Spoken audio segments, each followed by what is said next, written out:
NDSU quarterback Cam Miller getting ready for his senior season with the Bison, and time flies. You go back to that spring season of 21. Just how much you've changed and how much the program and the world has changed since then. Yeah, it's honestly crazy to think that this is my fourth year playing for the Bison. I think I've played in over 30 games, and it just doesn't even seem real. And I think over the last few months I've had time to kind of realize that it's coming to an end, and I got one or two more seasons left, and I got to make them count. At what point do you maybe say, if you go sophomore to junior, I guess, what point do you kind of go, you kind of have a little reflection and go, wow, where'd the time go? I think usually after the season, a few weeks after the season, you realize that that's just one season that's gone and you can't get back, no matter how well you did, and just trying to learn from your mistakes. Yeah, and it's true. You go through the routine, you're kind of living in the moment and that type of thing. It's usually when you have time to sit down and reflect, and usually, when you're involved in a program like this, that probably takes a little time. It does, for sure, and I like to remove myself from Fargo a little bit to kind of reflect and really truly appreciate the importance of this program and what it means to me, and just understanding that I would love to leave this place better than I found it, and realizing that there's a lot of special people here that have impacted me greatly. I was talking with Cole Payton, and I know that probably one of the highlights of the summer was, having a little time with Easton Stick, and a guy that had a lot of success here. I kind of see maybe some things that he did in you. Obviously, it's not the first time, but what are things? Maybe it's kind of so much more off the field than it is technique and on the field things.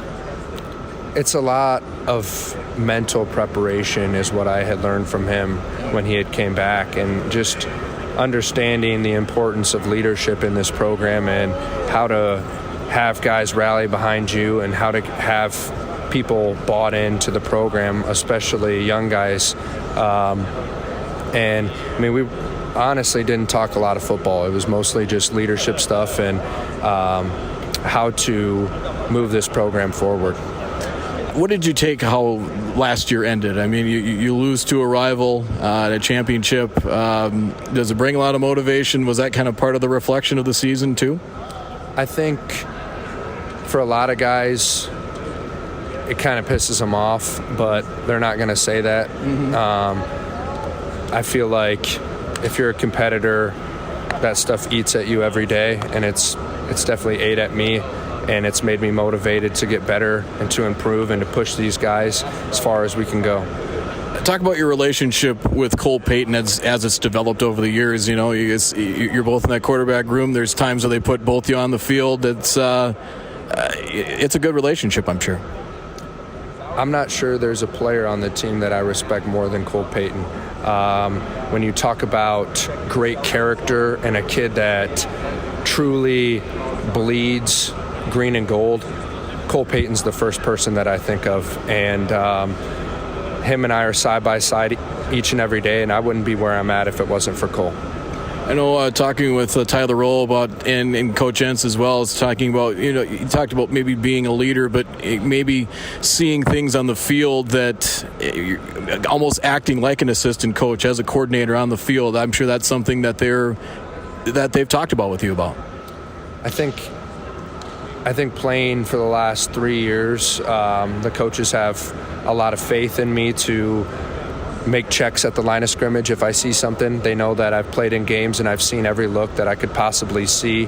So they feel confident in my ability to get to the best formation, the best play call that we possibly can.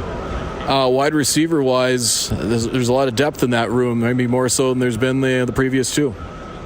I was just talking over there, and I said, I think since I've been here, I know Christian Watson was here 2 years ago, and he was a freak talent.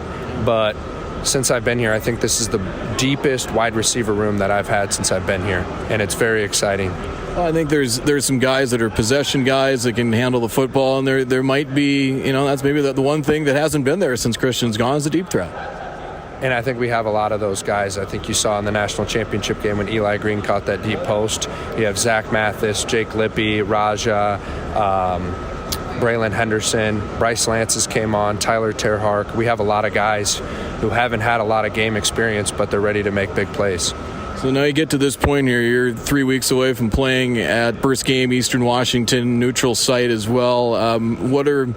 What are the things you're looking at? Installation of some more plays. I mean, what kind of take us down that road? Usually after the first 5 to 7 practices of fall camp, we start working into what we like. We're kind of sharpening our craft and knowing what works best, what we're going to bring in our bag for the season. And I think just continuing to watch more tape on Eastern Washington in the first few games that we're going to have. It's going to be difficult now that their defensive coordinator is gone. So we're going to have to find different ways to prepare for them. Playing in an NFL stadium, going to be in a different environment. What are you looking forward the most to that game? I think just getting back out there with the guys. It's been so long, and like I said earlier, we have a sour taste in our mouths, and guys are chomping at the bit to get back out there. Always great to visit with you, Cam. Best of luck. Thank you so much. Appreciate it.